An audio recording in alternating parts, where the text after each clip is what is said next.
operations like these require long hours of intensive drilling and careful judgment. When the troop goes around the corner, the riders on the outside of the turn have to adjust their speed to keep even with the riders on the inside.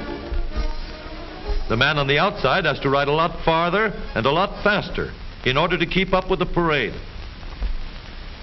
The outside wheels must spin faster than the wheels on the inside because they have a greater distance to travel in the same length of time. When a wagon turns a corner, the wheels can travel at different speeds because each one can turn freely on the axles. And in the early automobiles, the rear wheels turned separately and only one wheel was connected to the engine. But when only one wheel was driven by the engine, it had to do all the work, and it couldn't get a good enough grip on the road to do its job properly. So the one-wheel drive was soon out of date. But if two wheels are locked on an axle so that they are not free to turn separately, one or the other has to slide. So engineers had to find a way to connect both rear wheels to the engine without sliding and slipping on turns.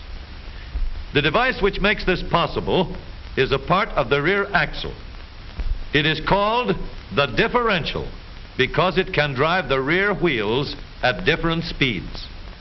The differential looks complicated, but once we understand its principle, it is amazingly simple. These two wheels are mounted on separate axles and supported by a frame so that they can revolve freely at different speeds.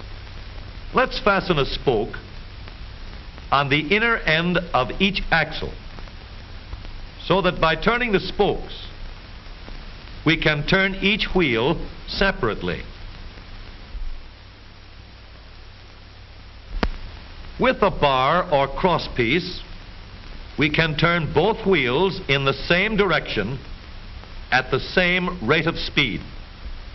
Let's get something to hold this bar in place so that it will press against the spokes. Notice that this support is not locked to the axle. It turns freely. Now we can spin the wheels by rotating the support. This is fine as long as both wheels are able to turn at the same speed. But let's see what happens when we go around the corner. With this arrangement, we cannot drive one wheel faster than the other.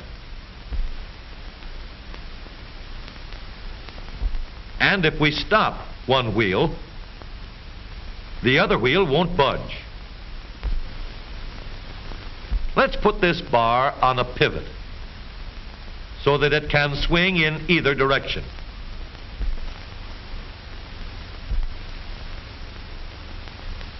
Now, the bar can still turn both wheels at the same speed.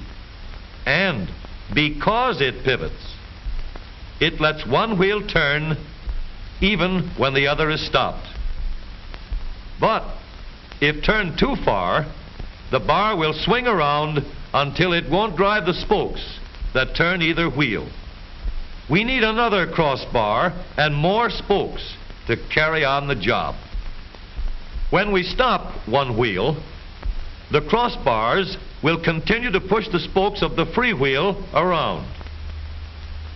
As long as both wheels are free to turn, the bars do not swing on their pivot and the wheels move at the same speed. Now we have the working principles of a differential. To adapt the model for use in an automobile, we will have to make a few changes. In order to reduce the jerky action caused by wide spaces between the spokes, we will put in more spokes. Further filling in the spaces between the spokes gives steadier, more continuous action, and changing the shape gives firm, constant contact. Now we can make the gears thicker and stronger, and we have differential gears. The edges are cut so that they will fit together more smoothly and silently. And another gear is added to share the work of driving the axles. The principle is the same. In order to turn the support and drive the wheels, we can fasten a large gear here, connected by a smaller gear to a source of power.